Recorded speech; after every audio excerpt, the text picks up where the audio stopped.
Aceh dilaporkan tim Badan Anggaran Dewan Perwakilan Rakyat DPRK Kota Banda Aceh melakukan kunjungan kerja lapangan untuk menindaklanjuti laporan keuangan pemerintah daerah atau LKPD APBK tahun anggaran 2019 yang bersumber dari dana otonomi khusus Selasa 7 Juli 2020. Kunjungan kerja dipimpin langsung Ketua Banggar DPRK Banda Aceh Faridnya Umar bersama Wakil Ketua Banggar Usman dan Isnaini Husda serta anggota Banggar Ramza Harli dan Aulia Afrizal. Peninjauan dilakukan ke beberapa proyek pembangunan sekolah yaitu SD Negeri 25 Banda Aceh di Lamprit, SMP Negeri 3 Banda Aceh di Nesu, dan SD Negeri 18 Banda Aceh di Punge. Ramza Harli di sela-sela kunjungan tersebut mengatakan perkembangan pembangunan beberapa sekolah yang bersumber dari dana otonomi khusus itu sudah terlihat bagus dari sebelumnya dan lebih baik. Infrastruktur dan fasilitasnya juga sudah memadai, namun masih kurang dari sisi pengecatan dan proses finishingnya.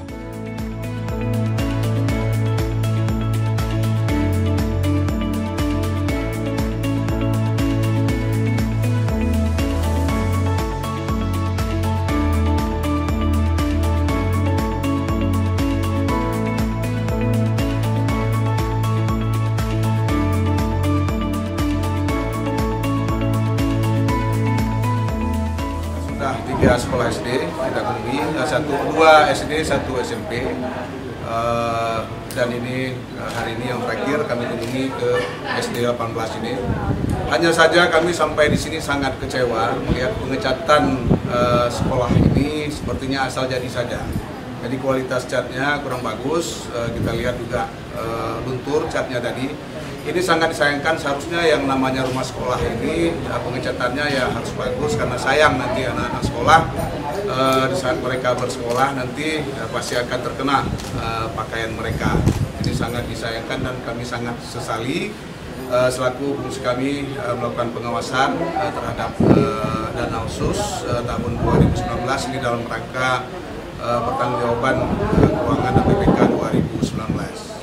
Sebelumnya kualitas bangunannya lumayan, seperti di SMP 3 sana sudah lumayan bagus. Di sana kita tidak menemukan kekurangan-kekurangan, tetapi sampai di sini ini sangat kecewa, terutama pada pengecatannya.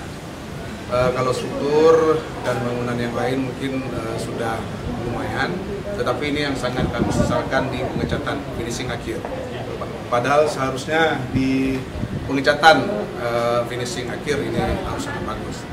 Juga seperti di SD 25 tadi di Lamprit, kami juga masih menemukan strukturnya. Kalau di sana mungkin lebih parah, strukturnya yang masih belum sempurna. Ya, kita harapkan kepada rekan-rekan ya benar-benarlah, karena tujuan kita ini kan meningkatkan mutu pendidikan sekolah. Jadi walaupun mungkin di Dinas Pendidikan tidak ada tenaga-tenaga teknis yang menguasai struktur, tetapi ya mereka pihak rekanan ini harus bertanggung jawab. Mereka juga sudah terikat dengan kontrak, harus bekerja sesuai dengan spek. Ini kita harapkan ke depan semua rekanan di Dinas Pendidikan ini harus bekerja membuat bangunan-bangunan fisik Dinas Pendidikan ini harus berkualitas. Karena ini juga dalam rangka untuk meningkatkan mutu pendidikan kita di Kota Banda Aceh. Kepala Dinas Pendidikan dan Kebudayaan Kota Banda Aceh, Dr. Saminan Ismail mengucapkan terima kasih dan apresiasi atas kunjungan kerja yang dilakukan oleh tim Banggar DPRK Banda Aceh. Hal tersebut menunjukkan bahwa dalam progres pembangunan pendidikan ini mesti ditanggapi secara serius. Proses ini terus akan kita kawal dalam rangka memperbaiki yang kurang tersebut. Mudah-mudahan apa yang telah dilakukan ini menjadi sebuah petunjuk bagi kita di Dinas Pendidikan, sehingga sistem pengajaran ke depan akan terus mendapatkan sebuah pengawalan mutu yang lebih baik. Kami berterima kasih kepada tim yang telah meneliti dan melihat memberi masukan kepada Dinas Pendidikan, sehingga ke depan pendidikan di Kota Banda Aceh akan lebih baik, menjadi kota referensi sebagaimana harapan semua kita dan juga harapan wali kota. Usai meninjau proyek pembangunan sekolah, tim Banggar juga memantau proyek pengerjaan parkir di ruas Jalan Ali Hashimi. Peninjauan itu turut didampingi Kepala Dinas Perhubungan Kota Banda Aceh, Muzakir Tulo dan jajarannya. Tim Humas DPRK Banda Aceh melaporkan.